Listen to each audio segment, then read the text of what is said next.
PhD করার সিদ্ধান্ত তো একটা বিশাল ব্যাপার, তাই না? কিন্তু তার চেয়েও বড় প্রশ্ন হল কোন বিশ্ববিদ্যালয় থেকে করা উচিত। কারণ সত্যি বলতে সব ডিগ্রির মান কিন্তু এক হয় না। চলুন আজ আমরা একটু তলিয়ে দেখি একটা বিশ্ববিদ্যালয়ের র্যাঙ্কিং কিভাবে আপনার ভবিষ্যৎ গড়ে দিতে পারে। এই প্রশ্নটা নিয়েই কিন্তু আমাদের আজকের পুরো আলোচনা। মানে ভাবুন তো, জীবনের এতগুলো মূল্যবান বছর যখন কেউ গবেষণা আর কঠোর পরিশ্রমে কাটায়, তখন এটা তো নিশ্চিত করা দরকার যে তার ডিগ্রির সঠিক মূল্য আছে কিনা। তাহলে কি থাকছে আমাদের আজকের আলোচনায় এক ঝলকে দেখে নেওয়া যাক। আমরা ধাপে ধাপে এগোব, সমস্যাটা বুঝে তারপর একটা পরিষ্কার সিদ্ধান্তে পৌঁছাব। শুরুতেই একটা বিষয় পরিষ্কার করে নেওয়া যাক, পিএইচডি কিন্তু শুধু একটা ডিগ্রি নয়, এটা একজনের একাডেমিক এবং প্রফেশনাল জীবনের একটা টার্নিং পয়েন্ট। একবার ভেবে দেখুন, এটা কিন্তু শুধু টাকার বিনিয়োগ নয়, এর সাথে জড়িয়ে আছে আপনার মেধা, আপনার সময় আর আপনার স্বপ্ন। তো এই রকম একটা পরিস্থিতিতে না জেনে না বুঝে কোথাও ভর্তি হয়ে যাওয়াটা কি একটা বিরাট ঝুঁকি নয়?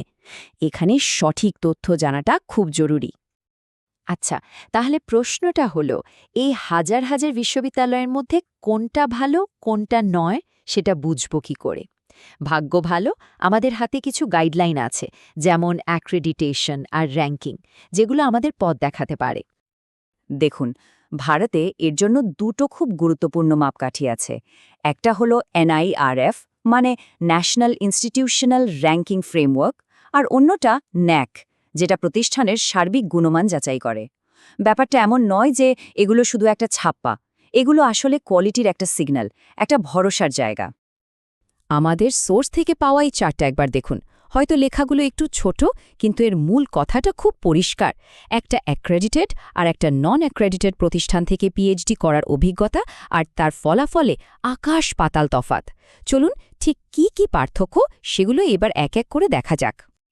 তো চলুন এবার মূল তুলনার গভীরে যাওয়া যাক।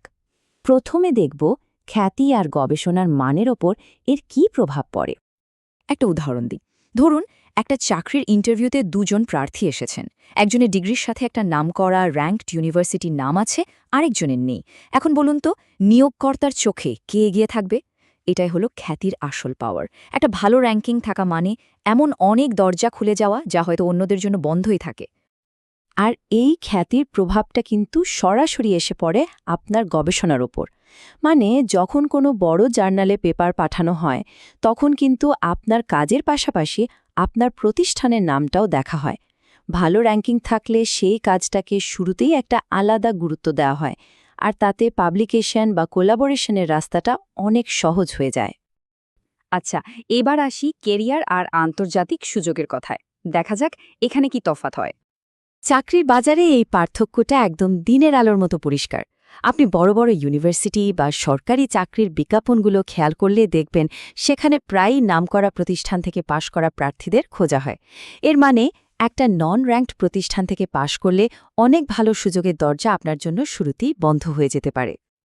আর দেশের বাইরে যাওয়ার কথা ভাবলে তো এই তফাৎটা আরও বড় হয়ে দাঁড়ায়। একটা র্যাঙ্কড ইউনিভার্সিটির ডিগ্রি সারা বিশ্বে স্বীকৃত, কিন্তু একটা নন র্যাঙ্কড প্রতিষ্ঠানের ডিগ্রি নিয়ে বিদেশে গেলে হয়তো সেটাকে নতুন করে প্রমাণ করতে হতে পারে। এই যে ডিগ্রিকে আবার নতুন করে প্রমাণ করা, এটা যে কতটা ঝামেলার আর অস্বস্তির তা ভুক্তভোগীই জানে। যে কোনো রিসার্চের জন্য তো ফান্ডিং দরকার, তাই না? আর এখানেই র্যাঙ্কিং একটা বিশাল ভূমিকা রাখে।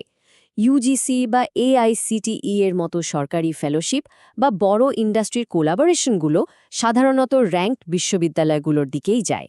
এর সোজা মানে হলো একটা ভালো প্রতিষ্ঠানে থাকলে ফান্ডিং নিয়ে চিন্তাটা অনেক কমে যায় আর গবেষণায় পুরো ফোকাস করা যায়।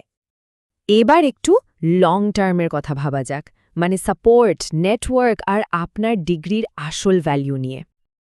একজন পিএইচডি স্কলারের জন্য তার সুপারভাইজার কিন্তু সবথেকে বড় সাপোর্ট সিস্টেম। র্যাঙ্কড বিশ্ববিদ্যালয়গুলোতে অভিজ্ঞ NAAC অনুমোদিত সুপারভাইজার পাওয়া যায়, যাদের নিজস্ব একটা শক্তিশালী নেটওয়ার্ক থাকে। এই কানেকশনগুলোই কিন্তু পরে আপনার গবেষণাকে এগিয়ে নিয়ে যেতে দারুণভাবে সাহায্য করে, যা নন র্যাঙ্কড প্রতিষ্ঠানগুলোতে পাওয়া কঠিন। আর সবশেষে যে প্রশ্নটা আসে সেটা হলো, মার্কেটে আপনার ডিগ্রির আসল দামটা কি? একটা র্যাঙ্কড প্রতিষ্ঠান থেকে পাওয়া পিএইচডি হলো একটা লং টার্ম অ্যাসেট, যা আপনাকে ইন্ডাস্ট্রি থেকে শুরু করে গ্লোবাল রিসার্চ পর্যন্ত সব দরজা খুলে দেয়। অন্যদিকে একটা নন র্যাঙ্কড প্রতিষ্ঠানের ডিগ্রি প্রায় আন্ডারভ্যালিউড হয়, আর তার সুযোগ সুবিধা অনেক সীমিত হয়ে পড়ে।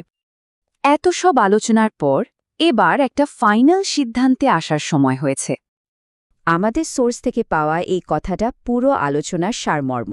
খুব সহজ করে বললে এনআইআরএফ ও ন্যাক র্যাঙ্কড বিশ্ববিদ্যালয় থেকে পাওয়া পিএইচডির বিশ্বাসযোগ্যতা অনেক বেশি, কারণ এটা জাতীয় মানের সাথে তাল মিলিয়ে চলে। আর উল্টো দিকে নন র্যাঙ্কড প্রতিষ্ঠানের পিএইচডি নিয়ে প্রায় স্বীকৃতি, চাকরি আর আন্তর্জাতিক ক্ষেত্রে নানা রকম সমস্যায় পড়তে হয়। তাহলে শেষ প্রশ্নটা কিন্তু এটাই, আসল গবেষণা কি থিসিস লেখার পর থেকে শুরু হয়, নাকি যে মুহূর্তে আপনি সঠিক প্রতিষ্ঠানটা খোঁজা শুরু করেন তখন থেকেই শুরু হয়ে যায়? হয়তো এই সিদ্ধান্তটা নেওয়াই আপনার জীবনের প্রথম এবং সবচেয়ে গুরুত্বপূর্ণ রিসার্চ প্রজেক্ট।